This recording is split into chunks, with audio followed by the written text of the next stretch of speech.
को, जिसमें हम रशिया को देख सकते हैं, जिसमें हम चाइना को देख सकते हैं, यूरोपियन यूनियन को देख सकते हैं, उनके साथ इंडिया का जो एक बैलेंस्ड अप्रोच है, एक बैलेंस रिलेशन है, उसकी बात हो रही है। उसके साथ साथ जो नेशनल इंटरेस्ट है उसको प्रोटेक्ट करते हुए trade, climate change and regional security, मतलब ये एक ऐसे मुद्दे हैं जो हमेशा से भारत के लिए महत्वपूर्ण रहे हैं, उसको साधने की बात है। सौर गठबंधन पहल, सौर गठबंधन पहल को आप जलवायु कूटनीति के रूप में भी देख सकते हैं।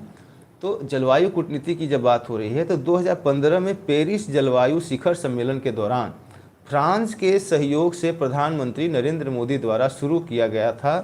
विश्व स्तर पर विशेष रूप से सौर समृद्ध देशों में सौर ऊर्जा के उपयोग को बढ़ावा देने के लिए यह पहल भारत को वैश्विक नवीनीकरणीय ऊर्जा वार्तालाप में सबसे आगे रखती है और सतत विकास के प्रति इसकी प्रतिबद्धता को दर्शाती है। तो कहीं ना कहीं जो जलवायु कूटनीति है, क्लाइमेट डिप्लोमेसी है, जिसमें सौर गठबंधन है, तो सौर गठबंधन को आप कैसे देखेंगे कि जो ऐसे एनर्जी के रिसोर्सेज हैं जिन्हें हम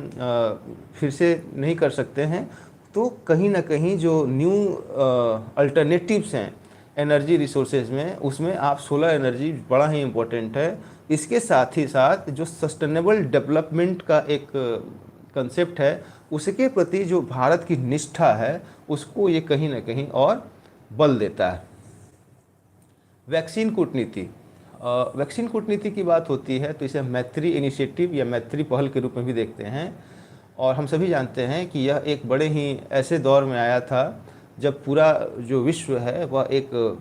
गंभीर संकट से गुजरा था, जिसका नाम था कोविड-19। तो पड़ोसी देशों और दुनिया भर के अन्य देशों को भारत में निर्मित कोविड-19 के टीकों की आपूर्ति की गई थी इस इनिशिएटिव के माध्यम से। यह एक जिम्मेदार वैश्विक खिलाड़ी के रूप में भारत की छवि को बढ़ाता है और जो फार्मास्यूटिकल विनिर्माण में इसकी क्षमताओं को प्रदर्शित करता है। तो कहीं ना कहीं जो मेडिकल या मेडिसिन का जो एक सेगमेंट है उसमें भारत के एक मेजर एक्टर के रूप में इस मैत्री इनिशिएटिव ने कहीं ना कहीं इस्टेब्लिश किया है और इस फील्ड में कहीं ना कहीं भारत के ऊपर अन्य देशों की निर्भरता जो है वह बढ़ी है।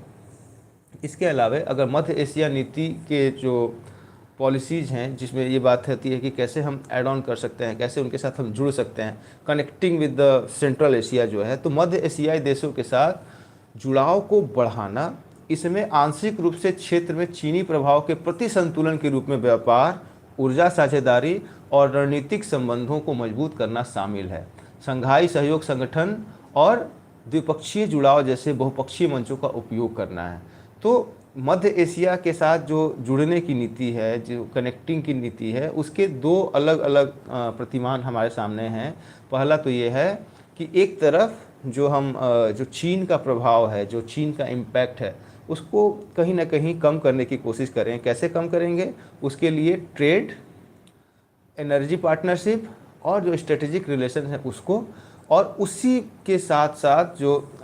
एससीओ है या दूसरे अलग जो डायलॉग्स हैं, जो पार्टनरशिप है, उसको हम कैसे मैग्नीफाई कर सकते हैं। तो आज हम लोगों ने जो बात करी उसमें हम लोगों ने बहुत छोटे स्तर पे, आप कह सकते हैं कि बहुत ही शॉर्ट में देखने की कोशिश करी कि भारत की जो विदेश नीति है उसके कौन कौन से ऐसे प्रिंसिपल्स हैं जो गाइडिंग प्रिंसिपल्स हैं, कौन कौन से ऐसे इनिशिएटिव हैं, तो कहीं ना कहीं कैसे विकसित होते हुए भारत की जो विदेश नीति है, अगर हम उस यात्रा को भी देखें तो आप ये समझ पाएंगे कि किस तरीके से धीरे धीरे डेवलप होते होते, जहाँ एक तरफ जब हम आज़ाद होते हैं तो पूरा का पूरा जो विश्व है दो ध्रुवों में बटा हुआ है, वहाँ पे तटस्थता की नीति, गुटनिरपेक्षता की नीति को लेके आगे बढ़ते हुए अपने